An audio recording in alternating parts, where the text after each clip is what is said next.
Welcome to Forging Plowshares, a community dedicated to cultivating the peaceful kingdom of God.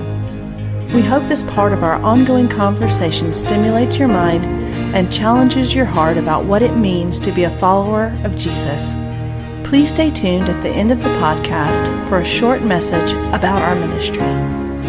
Is the guy's name Tim Alberta? Yes, Tim Alberta, that's it. Oh, his father died and he went back to the church, for the funeral.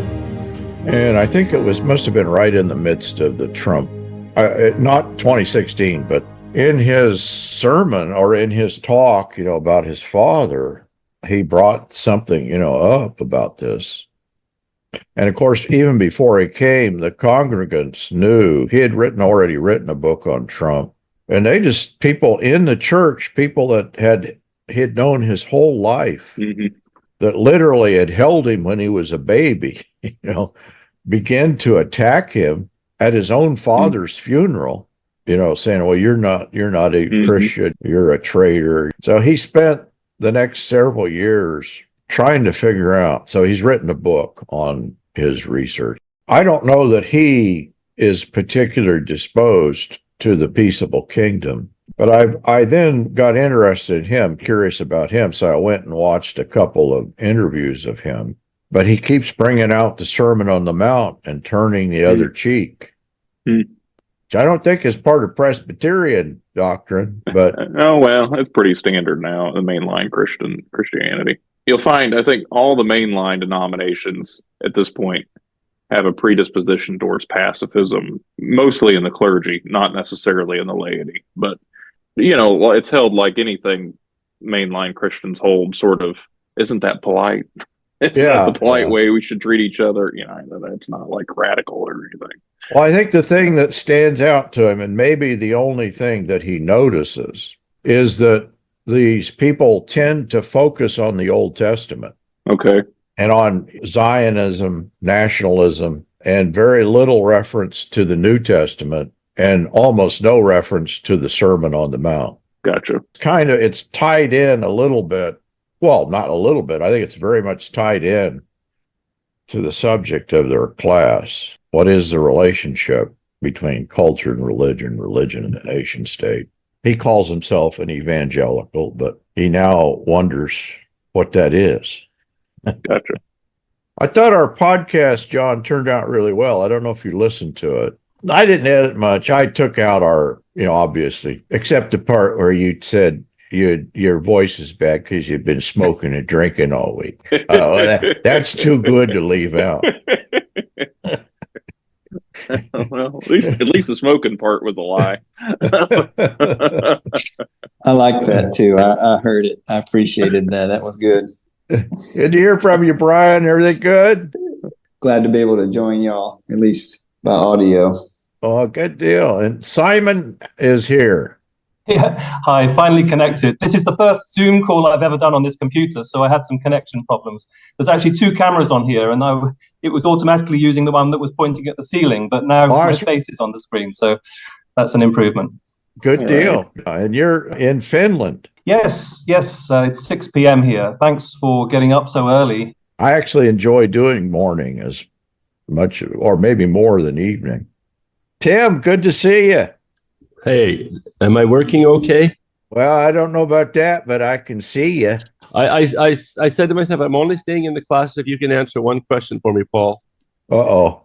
What 4 teams are competing for the Super Bowl? But you can't answer that, can you? You got to get your priorities straight, my friend. I bet you can tell me who's leading the Republican nomination right now. Well, I know that. Yeah. Oh, dear. All right. And actually, David should know the teams because you played football for Arizona State. We don't talk about the Scum Devils, but I did play at the University of Arizona. Okay. So I was a part of the Pac-10. In a couple months, the Pac-12 will cease to exist. And David can answer your question too. What are the 4 teams playing?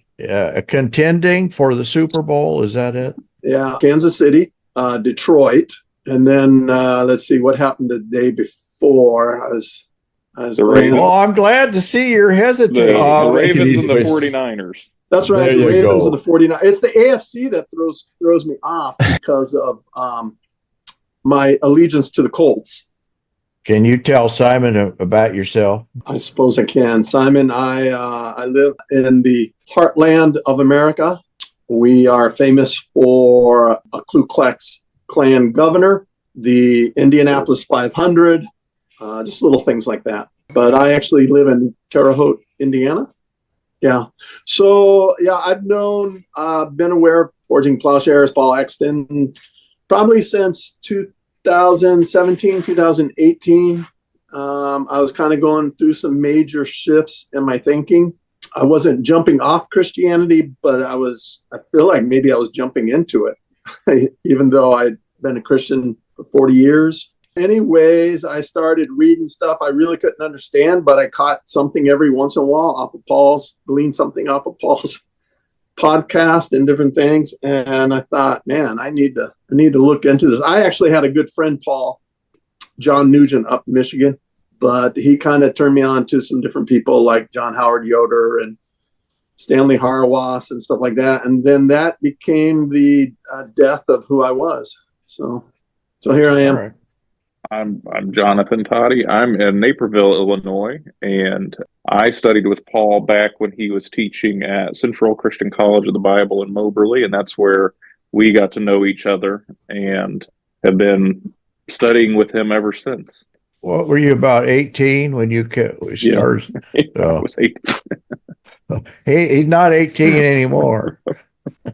And John is going to actually teach a class. He taught a class for us last year and is going to teach a class this year on the Synoptic Gospels. I already had an inquiry about the class, and they were wondering what book you were using. We use several sources, but I think if we just had to get one book, maybe it would be this. It's by John Deere. It's called The Gospel of Peace, a commentary on Matthew, Mark, and Luke from the perspective of nonviolence. It's not bad. I really like this book, which is sort of a classic in this, in reading the gospel this way, Binding the Strong Man, which is by Ched Myers, and it's got study books with it and things, but that's just the Gospel of Mark. So we'll probably use stuff out of it, but probably this is a new book. Tim, can you explain your location and situation? Yeah, I explain my location. Yeah, I'm in Vancouver, British Columbia, Canada. Your neighbors to the north. A lot of Americans don't know about Canada, but here we are.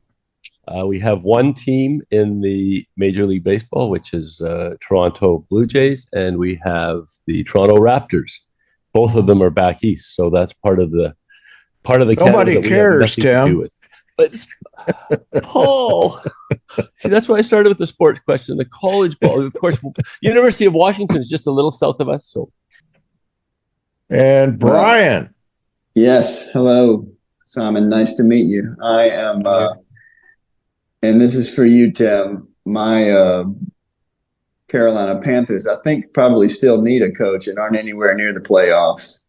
But they're my local home team, and I don't keep up much with them. It's an accident that I know anything about the Panthers themselves. Yeah, I'm in Charlotte, North Carolina. This is now 2 years. I've been engaged with Forging Plowshares and these courses. Haven't missed one since this time 2 years ago. And I'm a hospice chaplain and have been for about 10 years. And yeah, just love the content of these classes seem to really be a tight weave with each other. And I've never had that, even in programs of study at fine institutions in college and divinity school. I've been real thankful to continue these classes and conversations. I was telling Paul the other day, has really enriched me, and I don't know where I would be if I didn't have these 6 intensives in all different subjects for the past 2 years. As we're launching our 18-year-old's our youngest, and we have a 21-year-old too, and a couple of others who are even older than that, living in other states. But entering into this phase of life, it's been real fun to be connected to y'all. Glad to have you too. Thanks for your introductions, everyone. It's really nice to meet you. I've heard your voices on the podcast many times over the last few years, and now it's great to finally put faces to those voices. So great to meet you. So I'm Simon, and as you can probably tell from my accent, I'm originally British, but I've been living in Finland, which is a bit further east, as you probably know. For 25 years now, I'm married to a Finn, and I have two teenage daughters. I started out in science. I did a degree in biochemistry and worked in that field for a while. So I've been very interested to read what Hart has to say about naturalism. But that was about 30 years ago when I did that degree. And about 15 years ago, I did another bachelor's and then master's degree with London School of Theology. And that was a chance for me to really dive deep into my faith. I became an active Christian during my first degree 30 years ago or so. And certainly ever since I studied for a master's, reading theological books and thinking theological things has been very much part of my life. And as part of that, I can't quite remember where or when I first came across Plowshares. It was probably through reading something by Brad Jersak or Pete Enns or Michael Hardin. I've really lost the memory of where I first came across, but I put the website in my favorites, and on and off over the last 4 years or so, I've been an avid listener to the podcast and Paul's sermons and reading Paul's blog, and especially so in the last year or two. I've very much benefited from all of your discussions and particularly from your sermons and blog posts, Paul. So thank you very much for that. And I'm very excited now to be not just listening to all of you, just on my phone, on my own, but actually connected in. I'm very excited about being part of this group and the course to come. Thank you for including me. Oh, we're excited to have you. I've been telling everybody, we have our first Finnish-British student. Actually, you've been listening to the edited version of me. So I hope it's Cut not out all just the bad language. Yeah. When Tim's on, I gotta continually edit the cussing. So let me begin today. The class is overly ambitious. I'll say that right up front. Religion and culture. Well, that's everything. How do we encompass that? But of course, what we're dealing with, and even talking about the term religion, I think that this is part of the thing that Wright brings out, is that even to talk about religion as an entity unto itself is a modern understanding. That if you go back, certainly in the first century, but even in Japan, or if you've lived in a traditional culture. I thought Alan might come this morning, and I'm suspicious that in Mexico, that it's a more traditional culture religiously than the United States. So we usually talk about the United States as a secular culture, and of course, what that means is a little bit up for debate. But part of what it means is not simply that it's irreligious, but that religion is in some ways shuttled to a kind of private sphere. I don't know how in Finland, I'm assuming that would you call it a secular society? Oh, absolutely. Very secular, yes. To bring up religion in a conversation is a taboo, really. And of course, here we have a unique problem that you Canadians and British and everybody else is, and that is that we're in the midst of the rise of Donald Trump, right-wing republicanism, in which there is a fusion of religion. At least it's being brought out publicly, that I think was always there.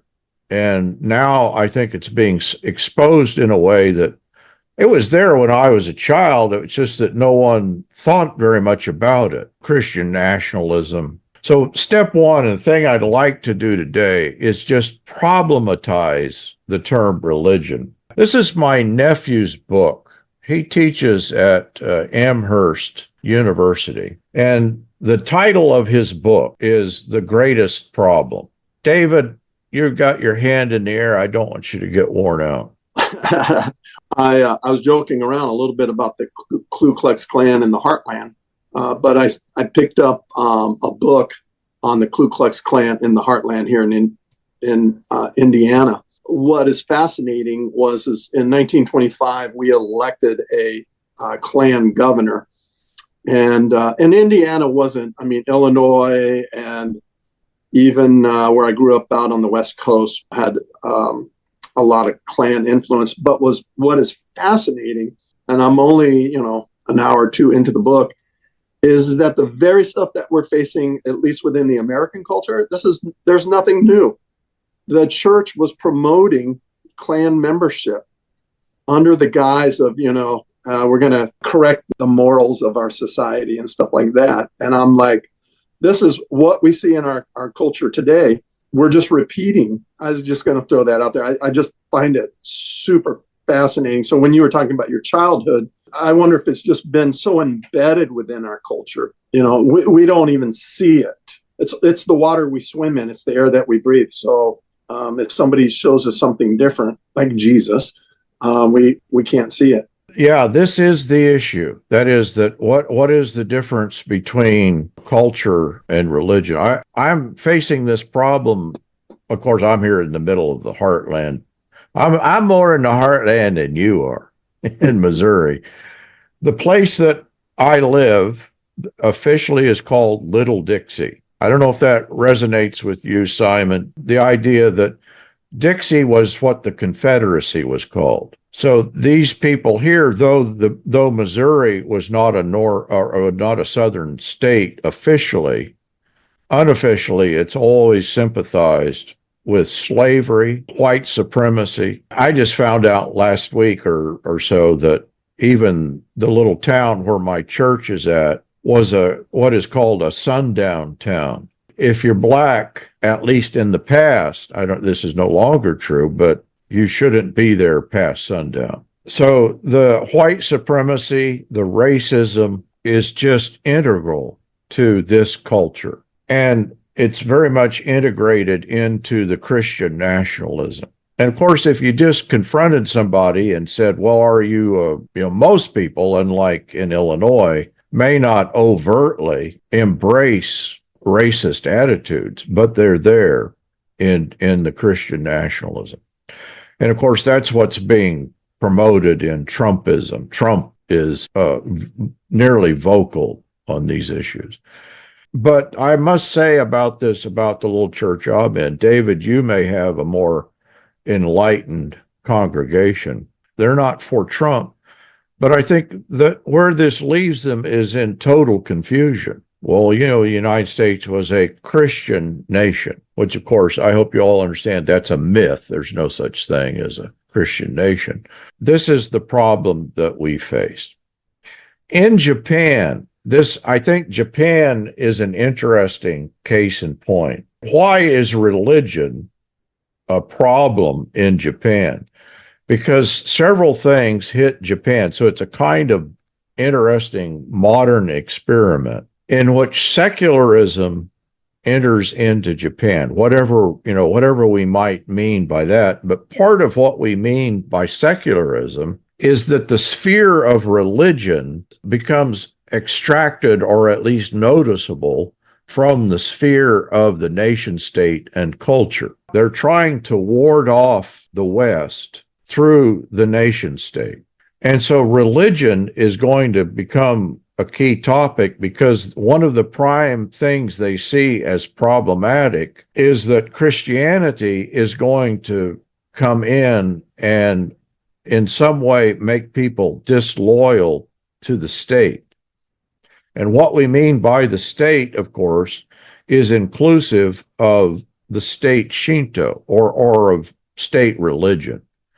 And of course, there's really not even the full formation of what is called state Shinto. In the Meiji Restoration is the time when that's forming.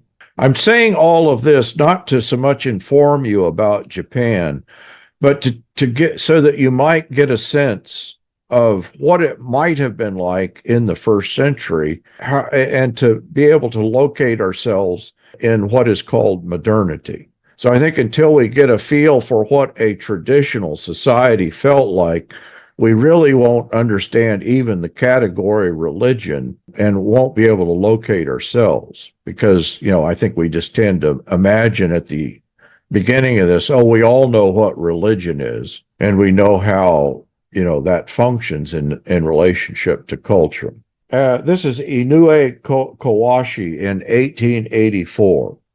So remember, the Americans have come in to Tokyo Bay with the gunboats, Admiral Perry, and said, okay, Japan has to open up to trade to the United States and the Western powers.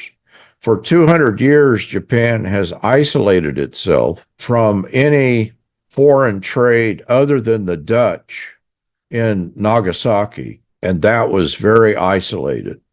And part of the reason they've isolated themselves is to ward off colonization by the West.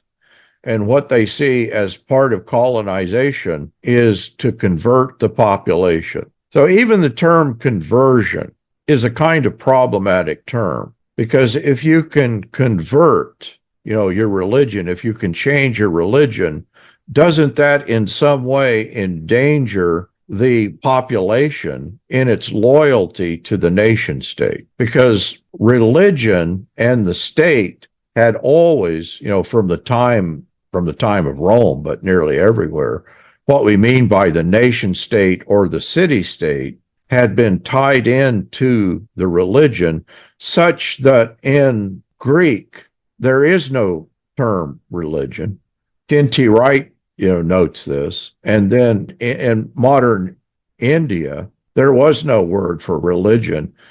Wright points this out, that it's not until the British come and start calling that thing that the Indians do Hinduism and say, this is their religion, that the Hindus discovered they even had a religion, or the Indians discovered they have a religion.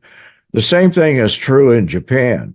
There is a word, religion, shukyo, but it's a neologism. It's a new word that's just been coined, in the 1800s to capture this sense, there's this special sphere apart.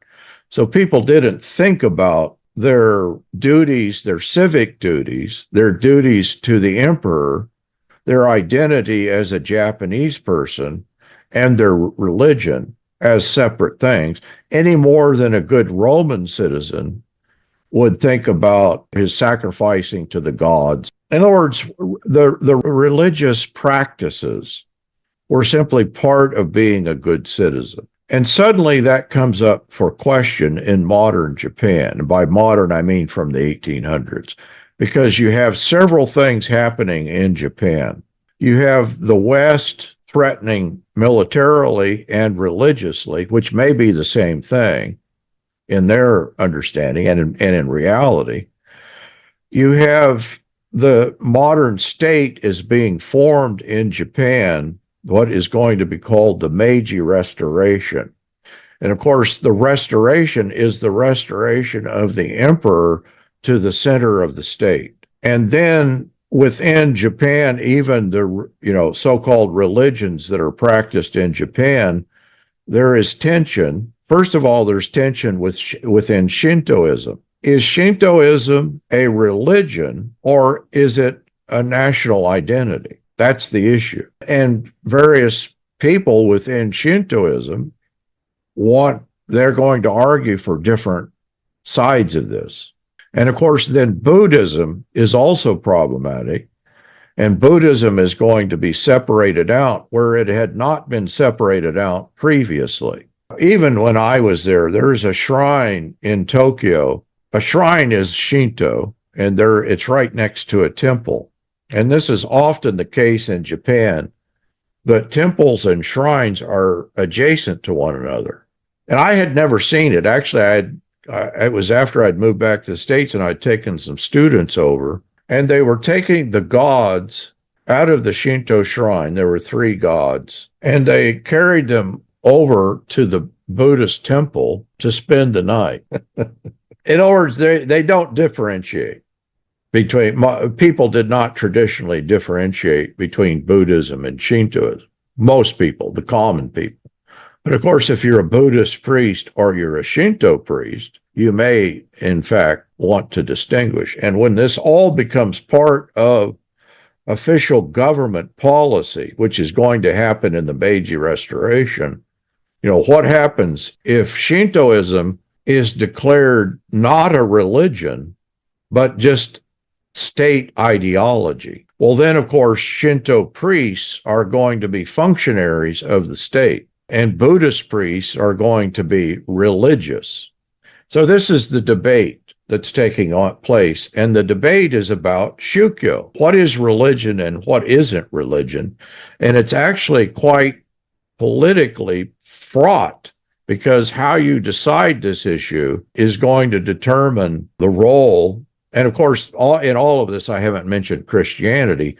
The thing that everybody wants in the national government is to ward off Christianity.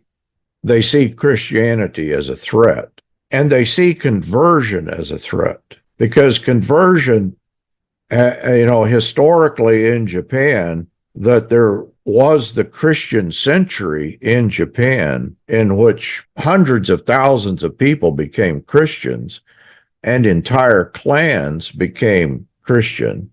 And I'm putting that in quotes because what you find among these clans is they begin to look very similar to the knights in the West, that they put crosses on their shields and they would begin to fight in the name of Christ, so that they replaced their local gods. They became Christian, but not necessarily nonviolent.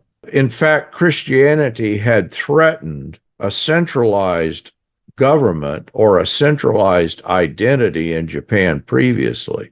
But you understand that's always the threat to conversion, with the idea of conversion, unless why, when we talk about a secular society, I imagine in Finland and England, I'm not sure about Canada. What is your percentage of church attendance, Tim, in Canada? I want to say maybe 20 to 30%, but that might be a bit high now. And the story of Quebec. Quebec, like prior to 1970, was like 88% or something, and then sort of this revolution. Now it's considered the greatest decrease of religious affiliation in the history of the world. It's now less than 4% or something. It's become the most, and Quebec, up until 40 years ago, didn't technically belong to Canada. It reported directly to the Vatican. There's, I don't know the whole history, but there's some kind of a real connection there. But yeah, it's secularization is pretty much the same thing here, but maybe 20% is even too high, but I'm just guessing. Yeah. Have any of you read recent statistics in the United States as to church attendance? I know it's rapidly decreasing, and because of the drama that we're going through right now, I think for most of my life that the United States was like, more than 50% and maybe up to 70%.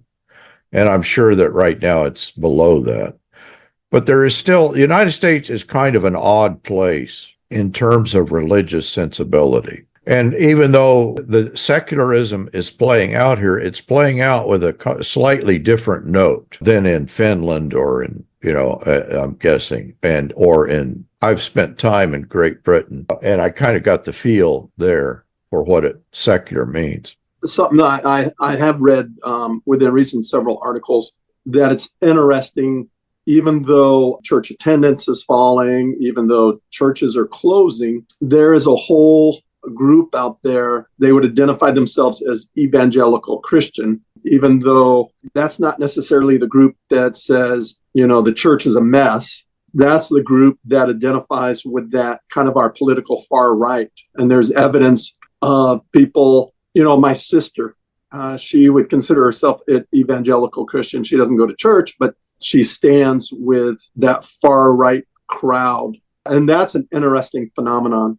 I mean, I've heard this is secondhand information, but there's a Pew, I think it's a Pew survey that points out that there are now Muslims, Jews, Hindu, Sikh, it does not matter, who identify as evangelical because they understand that label to have a sort of national, we would say Christian nationalism, but it is that wedding together of nationalism, right-wing politics, and religion. So evangelical now means right-wing Republican for many people, I guess, which, makes the term suspect. So when we're talking about religion, what we often think of is the Protestant sensibility of a private faith, and maybe even a Reformation notion or Lutheran notion of faith is something that you do mentally in your head. So what we have is a separation between religion, faith, and practice, so that we can talk about a secular space, which doesn't necessarily mean, this is Charles Taylor's point, that capitalism and the rise of the nation state is all very much connected to this sensibility of a separating out of the sphere of religion, which in traditional societies, there first of all, there was no religion per se, and there was no notion of a organized state apart, that to even think about the two separately, it didn't happen. So that, think back to Socrates. This is Wright's point in that article.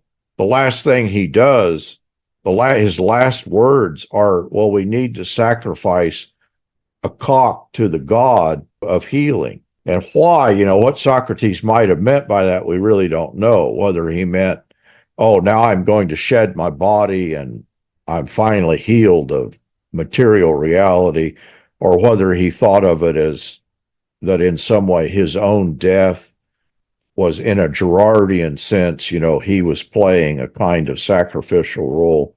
But the point is that here was maybe one of the premier thinkers who, Plato and Aristotle, and that they're really identifying in the same way that Socrates did.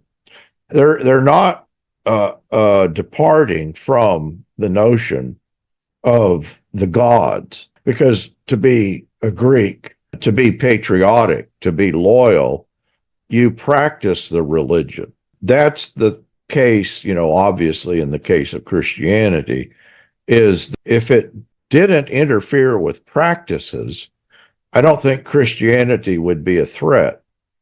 And of course, with the separation of faith and practice, there is the sense that Protestant notion of Christianity actually makes room for a division between those two things, so that, you can be a good Christian and a right-wing Republican and support someone like Donald Trump, just using this as an illustration, because the two spheres, are separate.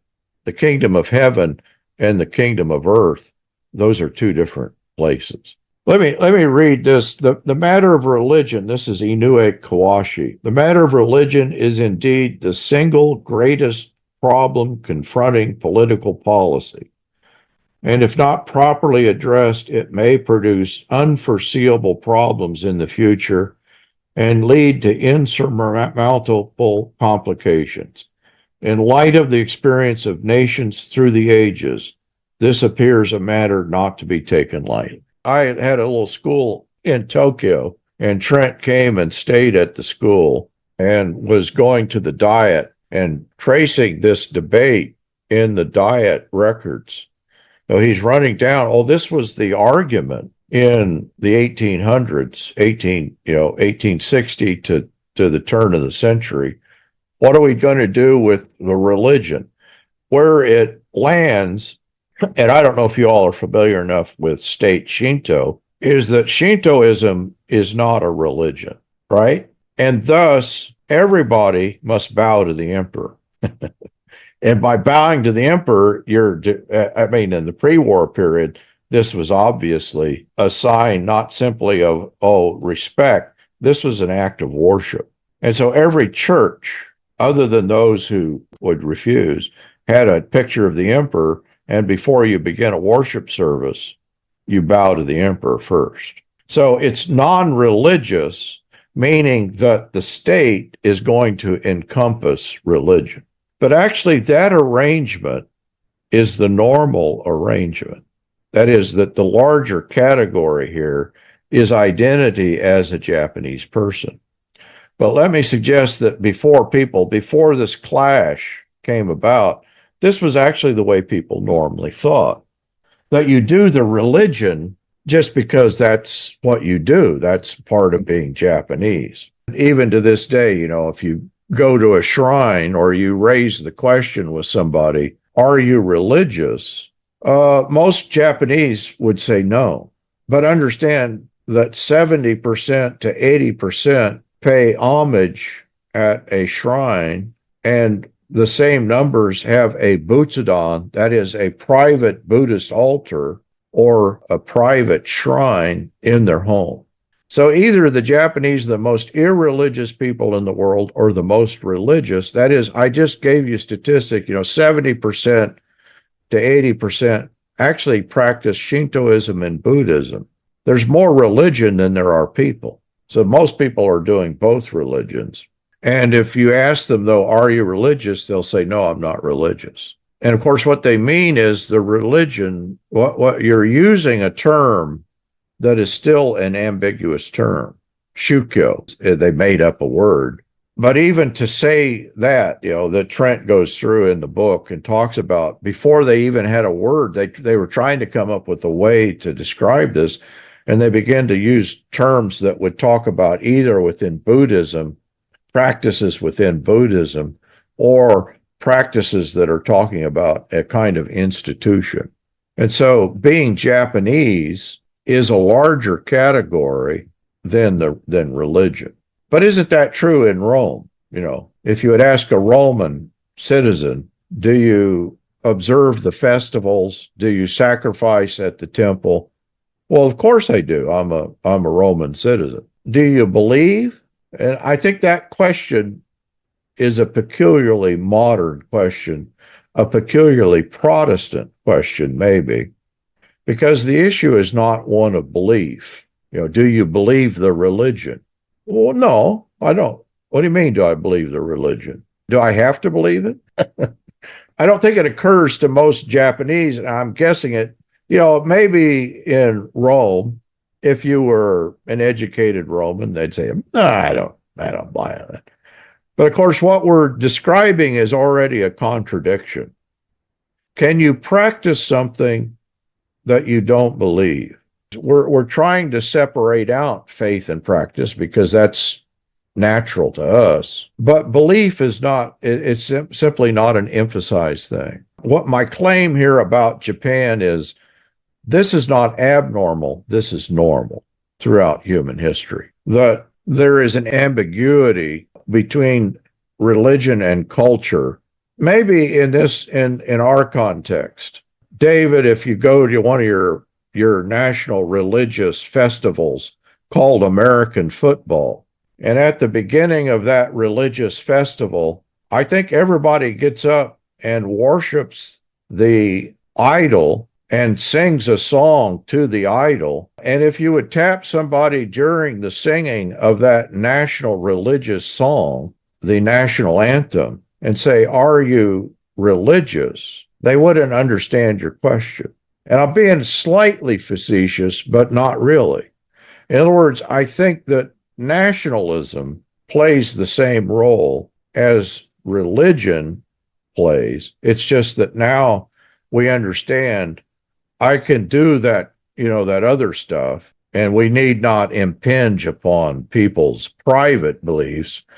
But publicly, if you go to the Chiefs game and you refuse to stand during the singing of the national anthem, you may face some trouble.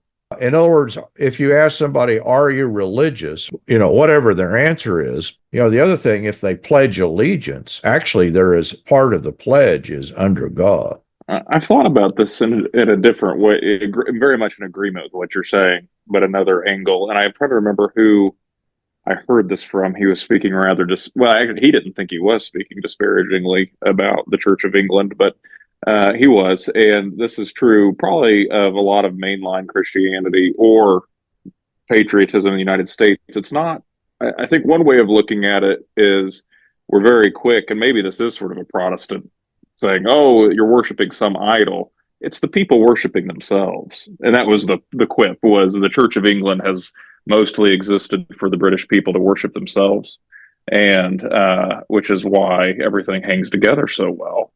And you could say the same thing about the United States. I think that's what is perhaps odd in the U.S. is that we have that Puritan strain where everything becomes sort of moralistic.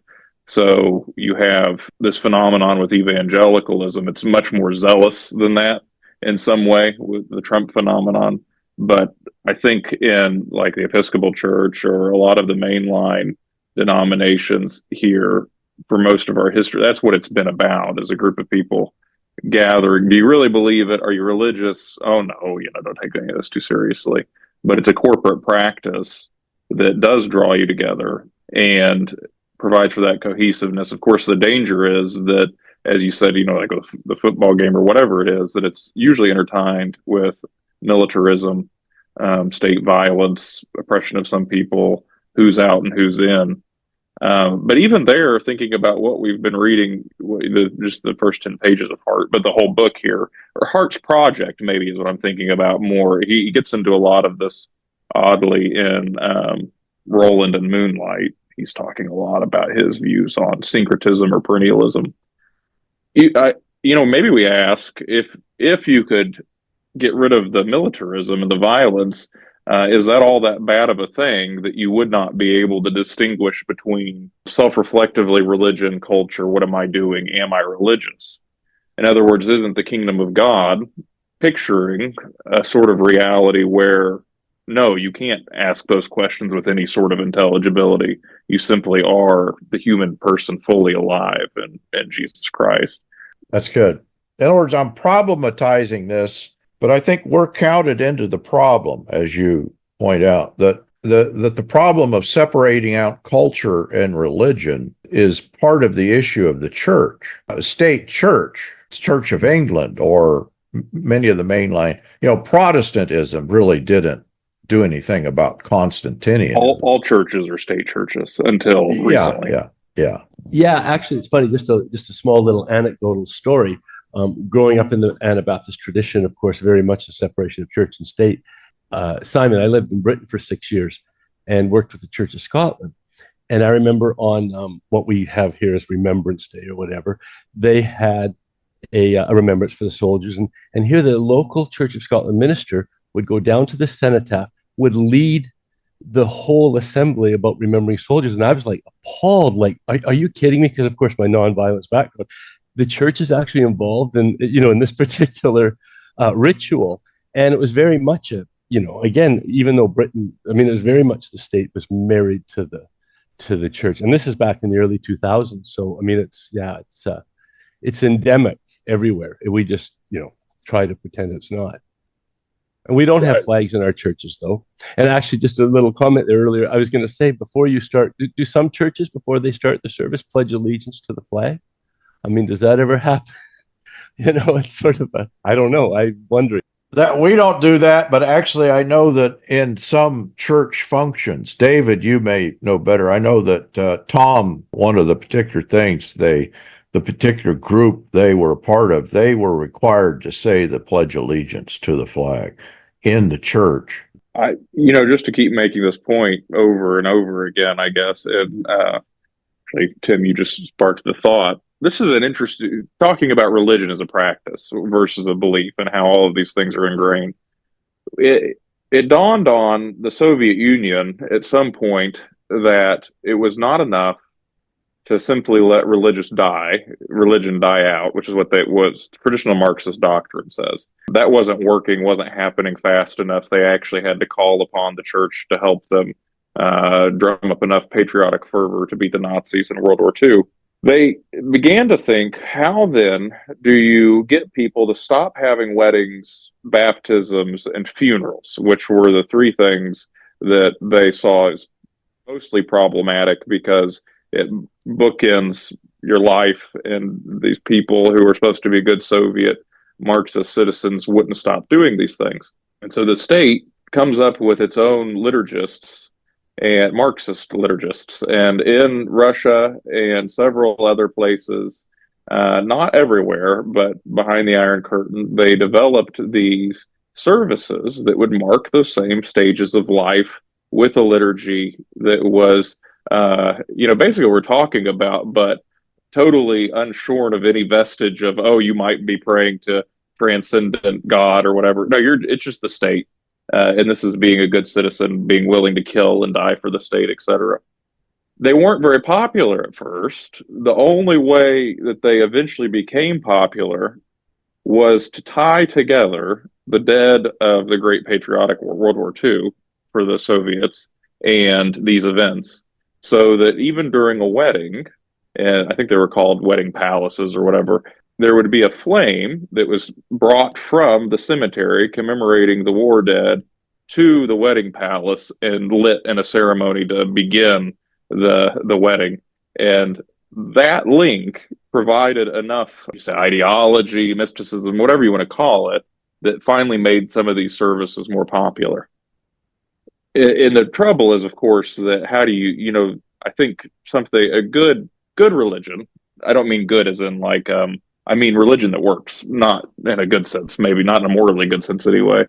It has to feel like you didn't make it up yesterday, right? This is the whole thing about idolatry, Paul, that's in Isaiah or the Psalms that you quote quite a bit, but as also Marx talks about this too, right?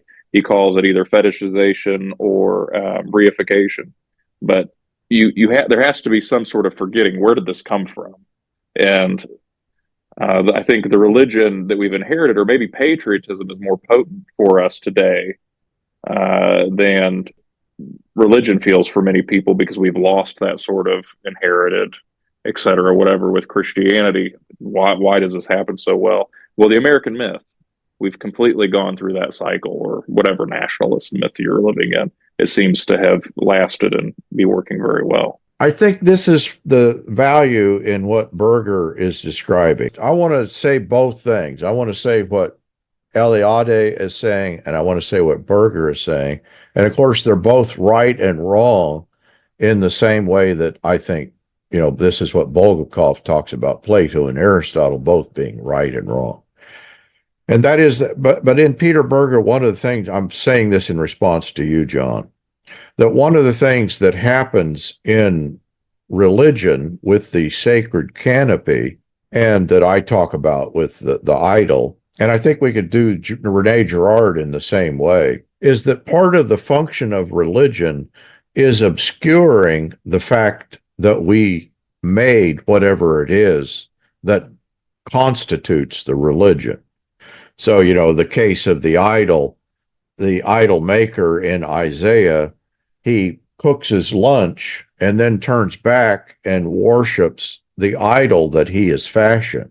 In Berger's 3 steps, there is the creation of the idol, the externalization, and then there is the reification. But in the process of reification, you have to obscure the origins. You have to, in some way, create a myth. Girard talks about the same thing in the scapegoating mechanism, that, well, we sacrificed, we killed the guy, we murdered him, but what gets covered over in the myth, by the myth, is that fact that we're the ones that committed the murder, that we did the sacrifice. And I think this is part of what John, you mentioned in the mythologizing of the nation state that I think we're very much going through now. And I don't know how to unconvince people. I mean, facts don't seem to do it, to just say, well, that's not who the founders of this country were. You can quote them, but in people's minds, America was a Christian nation from its founding. and the founders were all, good Christian people. So there is an obscuring, a mythologizing that plays into ideology, that makes the ideology functionable. So you don't see, in the case of the Wizard of Oz, you don't see the little man from Kansas behind the curtain pulling all the strings. That's certainly true in the case of state Shinto in Japan. This conversation that we're having right now is almost unheard of, except among academics in Japan. Most Japanese, if they are probably even less aware than most people in the United States of the manufacturing of the mythology of Japaneseness. But this is the interesting thing, that because it's so recent in Japan, in the Meiji Restoration, and this is what Trent does in his book, you can just go back and look at the meetings in which they literally say, well, we need to have an ideology that people will follow, and they create state Shinto. The modern sense of Japaneseness, I think, is still largely simply an outpouring, the continuation of that understanding. The same thing has happened in this country. It's been a more gradual thing. I don't know if it's as overt, but of course, that's what we're seeing, is the nationalism that was actually the religion has now just kind of, it's separating out and becoming the primary content. The point is that in all of this, the thing that is called religion, it permeated everybody's life to such a degree. The God, this is even true today in Japan. There are gods that reign over. There's the kitchen gods, there's the toilet gods, there's the force gods, so that the gods or the deities are in control of every area of life. Kind of, there's two voices here coming through as I'm thinking about Hart, and the thing that he's doing is saying, well, it's certainly true that God is the one in whom we live and move and have our being. But of course, in a kind of secularized society, in a kind of demythologization, we've kind of extracted that out. And maybe we've created an alternative reality, in the process, imagining that there is such a thing as a space separate from God. I don't think there actually is, but certainly the mythologization is not true either. So the notion of religion as a realm apart is really kind of a modern understanding. And so that's the sensibility that, you get with the rise of Christianity in Rome or Christianity in Japan. That was the thing that the shogun worried about. If somebody says that Jesus is Lord, well, wait a minute, I thought the shogun was Lord, or I thought the emperor was Lord, because quite literally the emperor to this day is still God. And so the notion of personal belief or private faith were allowed for even in Rome. Nobody really cared. There were such a thing as a cultus privatus, a private cult. You can do whatever you want in your head. You can do whatever you want privately, just as long as it doesn't interfere with practicing the state religion. But isn't that the place where we found ourselves now? Oh, you can do that thing that you do privately, but you have to in some way conform to the public square. Forging Plowshares is a community dedicated to cultivating the peaceful kingdom by providing in-depth, transformative biblical and theological education and discipleship. If you have found this podcast valuable, please remember to share on social media. If you have questions about what you've heard, or if you'd like to learn more about how you can get involved with Forging Plowshares or even support this ministry financially, please visit our website, forgingplowshares.org.